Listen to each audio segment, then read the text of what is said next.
मित्रांनो, काही लोक तुमच्यासोबत खूप गोड बोलतात, तुमची स्तुती करतात, तुमची काळजी घेत असल्यासारखं दाखवतात आणि तुमच्यासमोर नेहमी हसत बोलतात. पण प्रश्न असा आहे, प्रत्येक गोड बोलणारा माणूस मनापासून तुमच्यासाठी चांगलाच विचार करतो का? कधी-कधी माणसाचे शब्द खूप गोड असतात, पण मनात तुमच्याबद्दलचे विचार मात्र वेगळे असू शकतात. आणि हे ओळखणं नेहमीच सोपं नसतं, कारण खोटं बोलणारा माणूस नेहमी रागाने किंवा कठोरपणे बोलतो असं नाही. कधी-कधी एखादी व्यक्ती खूप गोड बोलूनही तुमचा गैरफायदा घेत असते. तुमच्यासमोर तुमची स्तुती करणारी व्यक्ती तुमच्या मागे तुमच्याबद्दल काय बोलते, तुमच्या यशाकडे ती कशा नजरेने पाहते, तुम्ही अडचणीत असताना ती तुमच्यासोबत उभी राहते का? आणि सर्वात महत्त्वाचं म्हणजे तिच्या बोलण्यामध्ये आणि कृतीमध्ये किती फरक आहे हे पाहणं खूप महत्त्वाचं आहे. पण मित्रांनो, याचा अर्थ प्रत्येक गोड बोलणारा माणूस वाईट असतो असा अजिबात नाही. काही लोकांचा स्वभावच प्रेमळ आणि गोड असतो. म्हणून एखाद्या व्यक्तीच्या फक्त बोलण्यावरून तिच्याबद्दल चुकीचा निष्कर्ष काढणं योग्य नाही. आपल्याला कोणावरही विनाकारण संशय घ्यायचा नाही, तर माणसाच्या शब्दांपेक्षा त्याच्या कृतींकडे कसं पाहायचं हे समजून घ्यायचं आहे. कारण शब्द काही वेळा आपल्याला प्रभावित करू शकतात, पण माणसाच्या सततच्या कृती त्याचा खरा स्वभाव दाखवतात.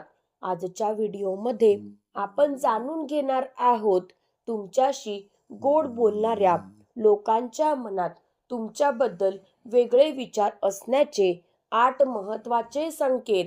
यातील काही संकेत तुमच्या आयुष्यातही घडत असतील. कदाचित एखादी व्यक्ती तुमच्याशी खूप गोड बोलत असेल, पण तिच्या काही कृती तुम्हाला सतत अस्वस्थ करत असतील, किंवा एखादी व्यक्ती तुमच्यासमोर तुमची स्तुती करत असेल, पण तुमच्या अनुपस्थितीत तुमच्याबद्दल वेगळंच बोलत असेल. अशा परिस्थितीत नेमकं काय ओळखायचं, कोणावर विश्वास ठेवायचा आणि कुठे सावध राहायचं, हेच आपण या व्हिडिओमध्ये सोप्या उदाहरणांसह समजून घेणार आहोत.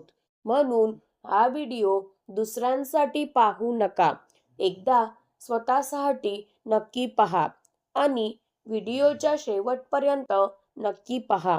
कारण शेवटचा संकेत तुम्हाला माणसाच्या गोड बोलण्यापेक्षा त्याच्या वागण्याकडे पाहण्याचा एक महत्त्वाचा दृष्टिकोन देईल. चला तर मग सुरुवात करूया. तुमच्याशी गोड बोलणाऱ्या लोकांच्या मनात तुमच्याबद्दल वेगळे विचार असण्याचा पहिला संकेत कोणता आहे ते पाहूया. संकेत क्रमांक 1. समोर गोड पण मागे तुमच्याबद्दल वेगळं बोलणं. काही लोक तुमच्या समोर खूप प्रेमाने आणि आपुलकीने बोलतात. ते तुमची स्तुती करतात, तुम्हाला म्हणतात की तू खूप चांगला आहेस, तुझ्यासारखा माणूस मिळणं खरंच कठीण आहे. अशा गोड शब्दांमुळे आपल्याला त्या व्यक्तीवर विश्वास वाटतो. पण प्रश्न असा आहे की तुम्ही समोर नसताना ती व्यक्ती तुमच्याबद्दल कसं बोलते, कारण एखाद्या व्यक्तीचं खरं वागणं तिच्या शब्दांपेक्षा तिच्या कृतीतून जास्त दिसतं. काही लोक तुमच्यासमोर तुमची स्तुती करतात, पण तुमच्या अनुपस्थितीत तुमच्या चुका सांगतात, तुमची खिल्ली उडवतात, तुमच्या वैयक्तिक गोष्टी इतरांना सांगतात किंवा तुमच्याबद्दल चुकीच्या पद्धतीने बोलतात. अशा वेळी त्यांच्या गोड शब्दांपेक्षा त्यांच्या वागण्याकडे लक्ष देणं महत्त्वाचं आहे. कारण खरं नातं हे फक्त तुमच्या समोर तुमचा आदर करत नाही, तर तुम्ही उपस्थितीत नसतानाही तुमचा आदर करतं. म्हणून एखादी व्यक्ती तुमच्या समोर किती गोड बोलते यापेक्षा ती तुमच्या मागे तुमच्याबद्दल कशी बोलते हे पहा. यातून त्या व्यक्तीच्या मनात तुमच्याबद्दल खरंच काय आहे याची कल्पना येऊ शकते. संकेत क्रमांक 2, तुमचं यश ऐकून मनापासून आनंदी न होणं. हा संकेत खूप सूक्ष्म असतो, कारण काही लोक तुमच्या आनंदाच्या वेळी तुमच्यासोबत असल्याचं दाखवतात. तुम्हाला एखादं यश मिळालं, तुमची प्रगती झाली, तुम्हाला नवीन संधी मिळाली किंवा तुमच्या आयुष्यात एखादी चांगली गोष्ट घडली, तेव्हा ते वरवर म्हणतील, "वा, खूप छान, अभिनंदन." पण त्यांच्या चेहऱ्यावरचा भाव आणि पुढचं बोलणं काहीतरी वेगळंच सांगत असतं. उदाहरणार्थ, "तुझं नशीब चांगलं होतं म्हणून झालं. हे किती दिवस टिकतंय ते पाहू. यात एवढं विशेष काय आहे?" अशा शब्दांमधून तुमच्या आनंदावर पाणी फेरण्याचा प्रयत्न केला जाऊ शकतो. मित्रांनो, खरंच तुमच्यावर प्रेम करणारा माणूस तुमच्या यशामुळे मनापासून आनंदी होतो. तुम्ही पुढे गेलात तर त्याला तुमचा हेवा वाटत नाही. उलट तो तुमचं कौतुक करतो, तुम्हाला प्रोत्साहन देतो आणि तुमच्या पुढच्या यशासाठी शुभेच्छा देतो. म्हणून एखादी व्यक्ती तुमच्या आनंदात खरंच आनंदी होते का, हेही नातं ओळखण्यासाठी महत्त्वाचं आहे. संकेत क्रमांक 3, फक्त स्वतःच्या कामासाठी गोड बोलणं. काही लोकांना तुमची आठवण फक्त त्यांना तुमची गरज असते तेव्हाच येते. काम असेल तर फोन, मदत हवी असेल तर मेसेज, पैशांची गरज असेल तर अचानक खूप गोड बोलणं आणि काम झालं की पुन्हा गायब होणं. तुम्ही विचारलं, "काय झालं?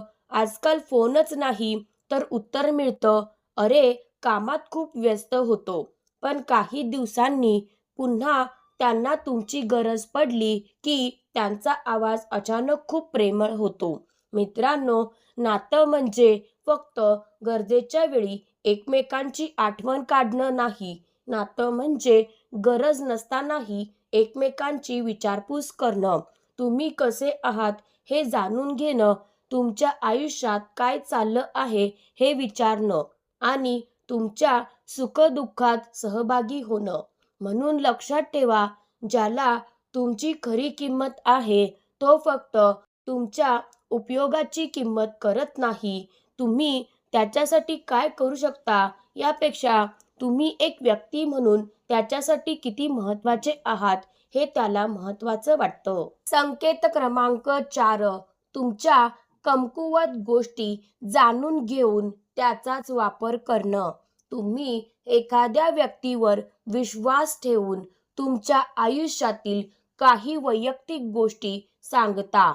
तुमच्या भीती, तुमच्या अडचणी, तुमच्या कमकुवत बाजू किंवा तुमच्या आयुष्यातील एखादं गुपित. तुम्हाला वाटतं की ही व्यक्ती आपली आहे म्हणून आपण तिच्याशी मन मोकळं करू शकतो. पण नंतर जर तुमचं त्या व्यक्तीसोबत भांडण झालं आणि तीच व्यक्ती तुमच्या कमकुवत गोष्टींचा वापर तुमच्या विरुद्ध करू लागली, तर हा खूप मोठा इशारा आहे. कारण विश्वासात सांगितलेली गोष्ट हत्यार म्हणून वापरणारा माणूस गोड बोलत असला तरी विश्वासू नसतो. खरा मित्र तुमच्या कमकुवतपणाची थट्टा करत नाही. तो तुमच्या कमकुवत बाजूला तुमची कमजोरी न बनवता तुम्हाला मजबूत होण्यासाठी मदत करतो. म्हणून प्रत्येकाशी मन मोकळं करण्याआधी समोरच्या व्यक्तीचा स्वभाव ओळखा. विश्वास ठेवा, पण तो योग्य व्यक्तीवरच ठेवा. संकेत क्रमांक 5, सतत तुमची इतरांशी तुलना करणं. काही लोक तुमच्याशी गोड बोलतात पण सतत तुमची इतरांशी तुलना करत असतात. पहा, त्याने किती प्रगती केली, तुझ्यापेक्षा तो किती पुढे आहे. तू असं का करू शकत नाहीस? त्याच्यासारखं तू कधी होणार? अशा शब्दांचा सतत वापर केल्यामुळे तुमच्या आत्मविश्वासावर परिणाम होऊ शकतो. सल्ला देणं वेगळं आहे आणि सतत तुमचा कमीपणा दाखवणं वेगळं आहे. खरंच तुमची काळजी असणारा माणूस तुम्हाला पुढे जाण्यासाठी प्रेरणा देईल. तुमच्या चुका असतील तर त्या समजावून सांगेल, पण तुम्हाला सतत दुसऱ्यांपेक्षा कमी असल्याची जाणीव करून देणार नाही. म्हणून एखाद्या व्यक्तीच्या गोड बोलण्यामुळे, तिच्यावर विश्वास ठेवण्याआधी तिच्या बोलण्यामुळे तुम्हाला आतून कसं वाटतं हेही लक्षात घ्या. तिच्यासोबत बोलल्यानंतर तुम्हाला प्रेरणा मिळते का, की तुमचा आत्मविश्वास कमी होतो, याचं उत्तर खूप काही सांगून जातं. संकेत क्रमांक 6. तुमच्या चांगुलपणाचा फायदा घेणं. तुम्ही चांगले आहात म्हणून तुम्ही पटकन मदत करता. कोणी अडचण सांगितली की तुम्ही मदतीला धावून जाता. कोणी विनंती केली की नकार देणं तुम्हाला कठीण जातं. पण काही लोकांना तुमचा चांगुलपणा हा चांगुलपणा वाटत नाही, त्यांना तो एक संधी वाटतो. तुम्ही एकदा मदत केली तर पुन्हा मदत मागितली जाते. तुम्ही पुन्हा मदत केली तर ती त्यांची अपेक्षा बनते आणि एक दिवस तुम्ही नकार दिला की तेच तुम्हाला स्वार्थी म्हणायला सुरुवात करतात.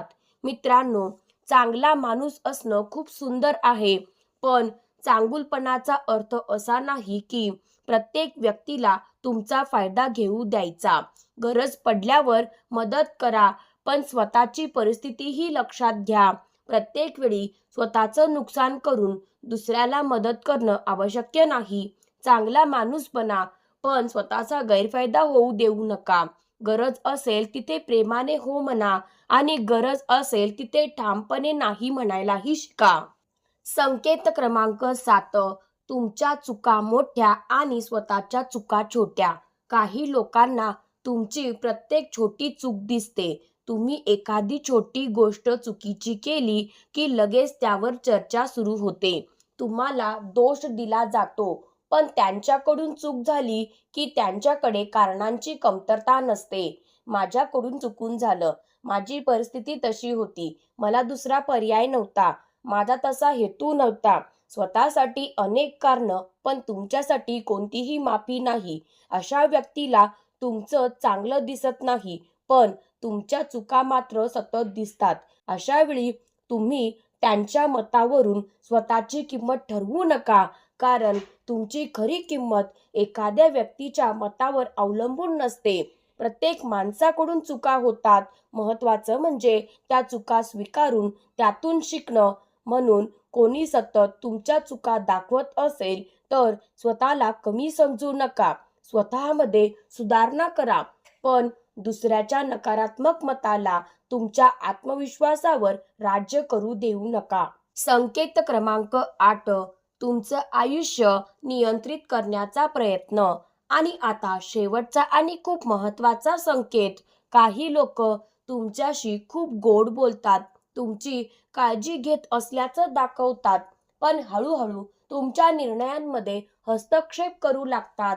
तू त्याच्याशी बोलू नकोस, तिथे जाऊ नकोस, हे काम करू नकोस, माझं ऐक, तुला काही कळत नाही. सुरुवातीला हे सगळं काळजी किंवा प्रेमासारखं वाटू शकतं, पण जेव्हा एखादी व्यक्ती तुमच्या आयुष्यातील प्रत्येक निर्णय स्वतःच्या मर्जीने घ्यायला लागते, तेव्हा सावध होण्याची गरज असते. सल्ला देणं चुकीचं नाही. आपल्या जवळच्या व्यक्तीने आपल्याला योग्य मार्ग दाखवणं चांगली गोष्ट आहे, पण तुमचे निर्णय तुमच्याऐवजी दुसराच माणूस घेऊ लागला तर तिथे समस्या निर्माण होऊ शकते. कारण प्रेम आणि काळजीच्या नावाखाली कधीकधी नियंत्रण ठेवण्याचा प्रयत्न केला जातो. म्हणून इतरांचं मत ऐका, त्यांच्या अनुभवातून शिका, पण तुमच्या आयुष्याचे अंतिम निर्णय विचारपूर्वक स्वतः घ्या.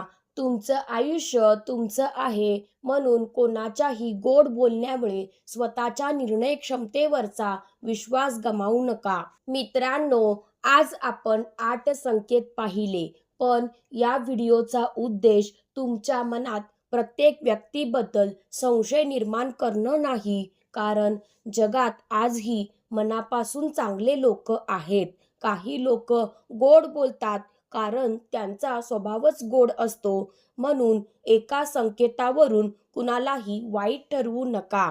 माणसाचे शब्द ऐका, पण त्याच्या कृतीही पहा, कारण शब्द काही वेळा खोटे असू शकतात, पण माणसाच्या सततच्या कृती त्याचा खरा स्वभाव दाखवतात. आणि सर्वात महत्त्वाचं, प्रत्येकाला आपलं मन समजावून सांगण्याची गरज नाही.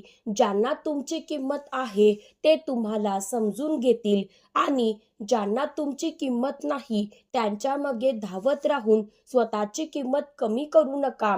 स्वतःचा आदर करा, स्वतःच्या मर्यादा ठेवा आणि कोणाच्या गोड बोलण्यापेक्षा त्यांच्या वागण्यातून सत्य ओळखा.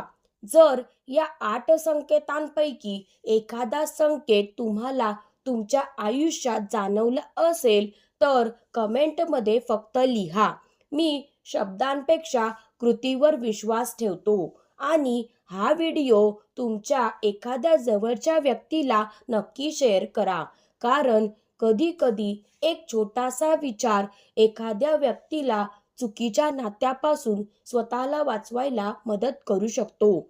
अशाच जीवनाला उपयोगी आणि मनाला भिडणाऱ्या व्हिडिओंसाठी चॅनलला सबस्क्राईब करा.